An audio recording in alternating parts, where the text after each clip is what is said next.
మనము జ్ఞానానికి, ధైర్యానికి, ఆత్మవిశ్వాసానికి ప్రతీక అయినటువంటి స్వామి వివేకానంద గారి 163వ జయంతిని పురస్కరించుకొని ఆ మహనీయుని ఒకసారి స్మరించుకుందాం. వివేకానంద గారు మనకు నేర్పింది చదువు మాత్రమే కాదు, చరిత్ర సృష్టించే చైతన్యం. ఆయన చెప్పినట్లు మనలో అపారమైన శక్తి ఉంది. దానిని గుర్తించి సమాజ హితానికి వినియోగించుకోవడమే నిజమైన జీవితం. ఒకసారి నరేంద్రుడు స్కూలుకు వెళ్తున్నప్పుడు ఒక కుక్కల గుంపు అతన్ని వెంబడించిందనమాట. మొదట భయంతో పరిగెత్తుతాడు. పరిగెత్తిన తర్వాత అలా పరిగెడతా ఉంటే వెనకాల కుక్కల గుంపు వస్తూ ఉంటే కొద్దిసేపు పరిగెత్తిన తర్వాత ఆగి ధైర్యంగా తిరిగి నిలబడి వెనక్కి తిరిగి కుక్కల వైపు చూస్తాడు. అప్పుడు కుక్కలు మొత్తం సైలెంట్ అయిపోయి వెనక్కి తిరిగి అవి పరిగెట్టడం మొదలెడతాయన్నమాట. అప్పుడు ఆయన అర్థం చేసుకున్నది, మనకు తెలియజేసింది అదేంటంటే భయం అనేది బయట లేదు, మన లోపలే ఉంది. భయాన్ని ఎదుర్కొంటేనే విజయం మనదవుతుంది, పరిగెత్తితే భయం వెంబడిస్తుంది. ఇంకొక సంఘటన, నరేంద్రుడు స్వామి వివేకానందగా సన్యాసం స్వీకరించబోవడానికంటే ముందు తన తల్లి భువనేశ్వరి దేవిని అనుమతి అడిగి ఆమెను ఒప్పించి ఆమె సరే అన్న తర్వాత మాత్రమే సన్యాసాన్ని స్వీకరిస్తాడు. ఈ సంఘటన మనకేం తెలియజేస్తుంది అని అంటే ఎంత గొప్ప వ్యక్తి అయినా తన తల్లిదండ్రుల ఆశీర్వాదము ఆ వ్యక్తి జీవనానికి బలం అని. నరేంద్రుడు ఆ విధంగా సన్యాసం స్వీకరించి తన తోటి సన్యాసులందరినీ ఎప్పుడూ ఒక ప్రశ్న వేస్తుండేవాడు, మీరు దేవుణ్ణి చూశారా అని. ఆ క్రమంలో అతను రామకృష్ణ పరమహంస దగ్గరికి చేరుకుంటాడు. రామకృష్ణ పరమహంస గారిని కూడా నరేంద్రుడు ఇదే విధంగా దేవుణ్ణి మీరు చూశారా అని అడుగుతాడు. అప్పుడు అతను, అవును, నేను దేవుణ్ణి చూశాను, నిన్ను చూస్తున్నట్లుగానే అని తెలియజేస్తాడనమాట.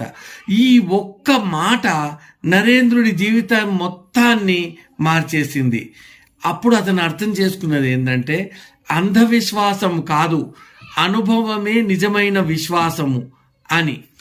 నమ్మకానికి కాదు, అనుభవానికి విలువ ఇవ్వాలి అని ఆయన తెలుసుకొని ఆ సత్యాన్ని మనందరికీ బోధించిన మహనీయుడు స్వామి వివేకానంద.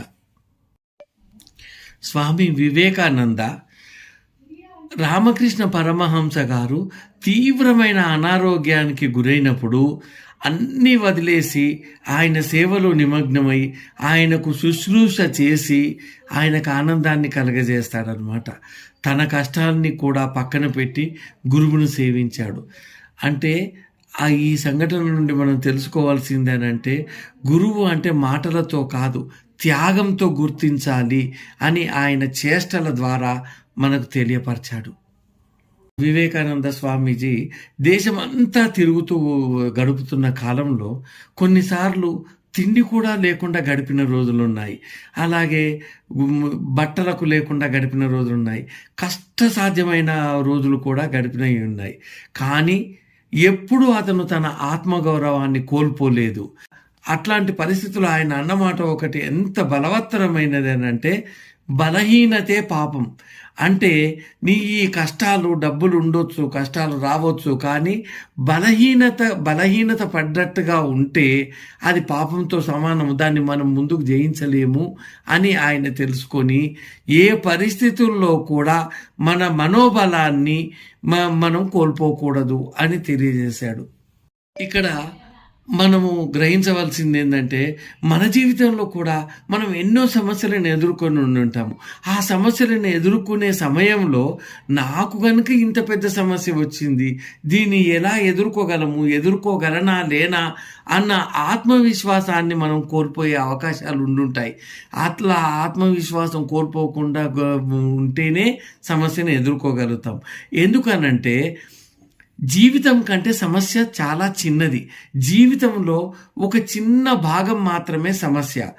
మనమే ఆ సమస్య తీరిపోయిన తర్వాత కొన్ని సంవత్సరాలు అయితే ఈ చిన్న సమస్యకా నేను ఇంత బాధపడ్డానని మనలో మనమే నవ్వుకునే అవకాశాలు కూడా ఉండి ఉంటాయి, మనకు గతించిన కొన్ని సమస్యల్ని గుర్తు తెచ్చుకుంటే.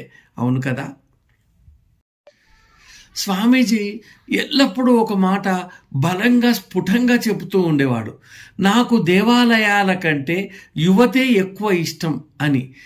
అతనికి మన ఇండియాలో ఉన్న యువత మీద ఎంతటి గొప్ప నమ్మకము అని అంటే, 100 మంది మంచి యువకులను నాకు ఇచ్చినట్టుకుంటే దేశ పరిస్థితినే మార్చేస్తానని చెప్తుండేవాడు ఎప్పుడు.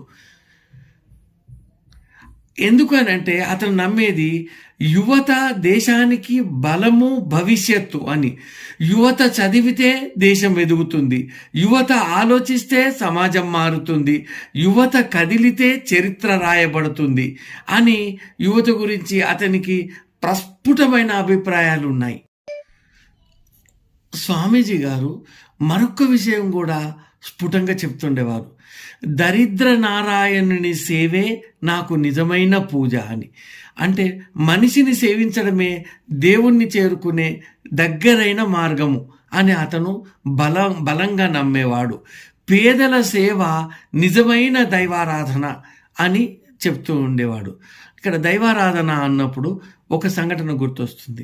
ఒక రాజుగారి వద్ద స్వామీజీ గారు కలిసినప్పుడు ఆ రాజు అంటాడు, ఏంటి విగ్రహంలో ఫోటోలో వీటిల్లో మీరు దైవారాధన చేస్తూ ఉంటారు, నిజానికి అందులో ఏమీ ఉండదు కదా, అవి ఒక శిల, అది ఒక చిత్రపటము, అది ఒకటి మాత్రమే కదా, దానిలో ఇంతటి శక్తి ఉందని మీరు ఎట్లా నమ్ముతారు అని అడిగినప్పుడు స్వామీజీ ఏం చెప్తాడనంటే, ఆ రాజుగారి సేవకుడిని పిలిచి మీ రాజుగారి చిత్రపటాన్ని తీసుకురాగానే ఒక కుర్చీ పైన పెట్టి దానికి చెప్పుల దండ వేయమని చెప్తాడు ఆ సేవకుడిని.